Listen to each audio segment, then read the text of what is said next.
I was not supposed to be anywhere near a queen. I was a salvage pilot, not a soldier, not a diplomat, not a chosen one. Just a man who flew broken ships into dead systems and dragged forgotten wreckage back to civilization for a payout barely worth the radiation exposure. My name is Cale Arden, licensed independent salvager under the Terran Outer Systems Guild. My ship, Drifter's Mercy, was more patchwork than hull. Its navigation AI had a stutter, and the oxygen recycler whined like it was permanently offended. I preferred it that way. Quiet work. No politics. No empires.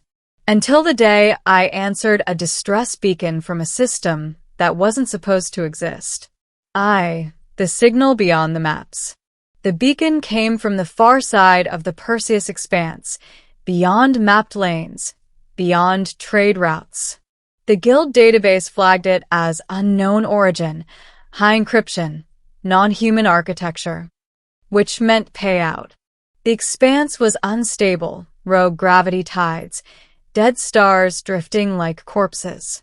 My ship shuddered through the debris field of a shattered planet before I saw it.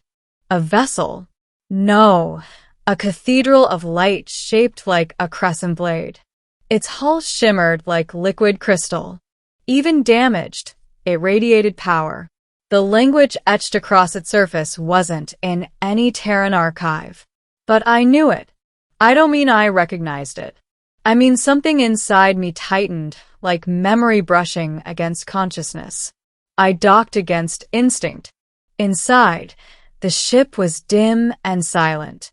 Bioluminescent veins pulsed faintly along the walls, like the dying heartbeat of something immense. And then I saw her. Suspended in a chamber of fractured crystal, surrounded by shattered guards and flickering stasis fields. The alien queen. Even unconscious, she commanded the space around her. Tall.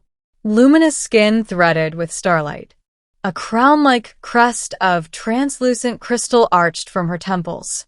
Her chest rose slowly. Alive. I don't know why I stepped forward. I don't know why my hand reached out. But when my fingers brushed the edge of her containment field, her eyes opened. Silver. Ancient. Focused entirely on me. She raised her hand weakly and touched my face. Her skin was warm. Electric. Her lips parted. So it was you all along. Then the ship trembled as something massive entered orbit. 2. Recognition. The attackers came like shadows. Black armored figures phasing through fractured corridors. Assassins by the look of their precision. I dragged her from the failing chamber, just as plasma fire ripped through the walls. She was heavier than she looked, not physically, but with presence. As if gravity favored her. Move, she whispered. Her voice carried layered harmonics, like multiple tones speaking at once. I didn't question. We ran. I sealed us inside an auxiliary chamber and triggered Drifter's Mercy's remote defense drones. They will not stop, she said calmly. Who? The Vectheri pretenders. Of course, I muttered. Why not? She watched me with unsettling focus. You are unchanged. Unchanged from what? Her hand lifted again, brushing my cheek as if confirming something impossible. You do not remember. Remember what? Her gaze deepened, searching. Before this body, before this lifetime. I stared at her. I'm a salvage pilot. You are more. The chamber doors buckled under repeated impacts. We can debate reincarnation later, I said. Right now, we need to leave. Her expression shifted. Not fear. Decision. She placed her palm over my chest. Light flared between us. For one impossible second, I saw battlefields of alien suns. Armadas bowing. A throne of crystal and void. And myself, not as Cale, but armored in starlight, standing beside her. Then it vanished. The door exploded inward. I grabbed her hand. and ran. 3. The Queen of the Lithari. We barely escaped. Drifter's Mercy took 2 direct hits before jumping to unstable warp. The navigation AI screamed about structural integrity while sparks rained from the console. She stood in my cockpit as if born for it. "Where are we going?" she asked. "Somewhere quiet." "There is no quiet," she said softly. "Not anymore." That's when she told me who she was. Her name was Elindra Verthal, High Queen of the Lithari Ascendancy, an empire older than Earth's recorded history. Her people manipulated stellar energy, like clay. They governed trade corridors between spiral arms. And they had just undergone a civil fracture. The Vecthari faction believed in expansion through domination. Elindra had advocated alliance. "They attempted assassination," she said simply. "And you ended up drifting beyond known space." I ensured it. "You crashed your own flagship?" "To remove the throne from their reach." I looked at her. "You're telling me an interstellar queen is hiding on my rust bucket?" She tilted her head. "You underestimate your vessel. It wheezes when I turn left, and yet it saved me." Silence fell between us.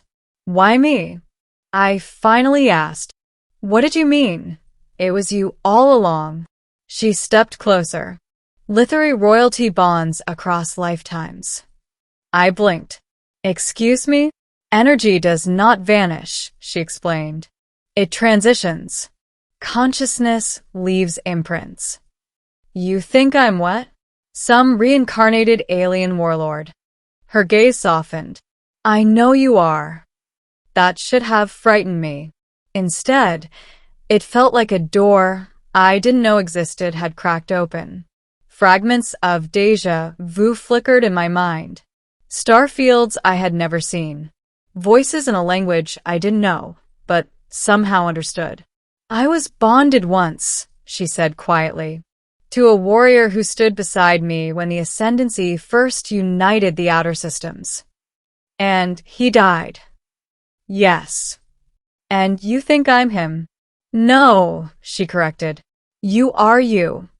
She placed her hand over my heart again. "But your energy sings the same."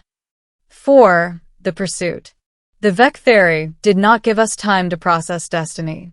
They tracked us across 3 sectors. Every jump felt closer to interception. I wanted to run. She wanted to confront. "My presence inspires loyalty," she said. "If we reach a Lithari loyalist fleet, they'll protect you. They will rally and start a civil war." Her eyes met mine. "It has already begun." A Vecthari cruiser dropped from warp directly in our path. Its hull bristled with weapon arrays.